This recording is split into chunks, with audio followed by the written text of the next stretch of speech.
what's your number one advice around IT and leadership communicating to the board, and how do they socialise the risk in a way that the board understands the gravitas of the issue? Yeah, sure. So, good question. It's about communicating the right information without too much. So, being on the board of a bank, we have a technology dashboard. So we do have our risk measures and targets, how many staff training have been through the cyber rehearsals in the last month.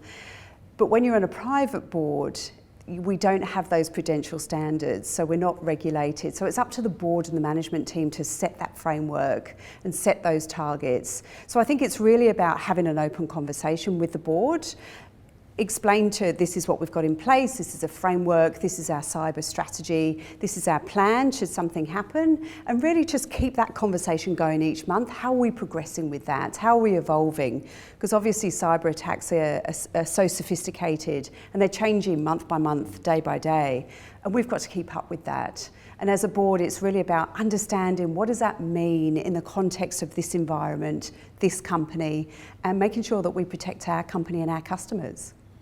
Yeah, I think the association you make there with the regulated industry, with frameworks and guidelines, it's almost a blueprint. But if you're not operating in one of those sectors where you have a regulatory body applying those controls, it's often difficult to know where to start.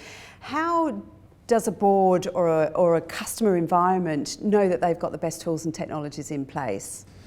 I think the answer to that, Nikki, is actually to take technology out of the picture in the first stance and really understand the obligation that the board have and the organisation has to its industry and its customers, and really capture that down in simplistic terms, and then walk the tools, the processes and the technology back up to that to identify perhaps we're over-invested, perhaps the investments there are absolutely perfect but they just need some tuning, or in some cases there might be a gap. But the problem is so often dealt with as technology first, tools first, without truly understanding what we're solving for. So I'd say start with the end in mind and then walk the technology outcome to that.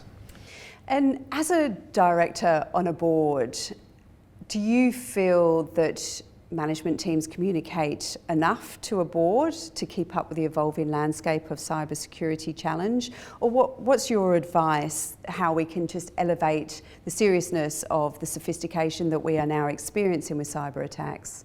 Well, I think there's a couple of things. I think first of all, adopting the mindset it's not if, it's when something will happen.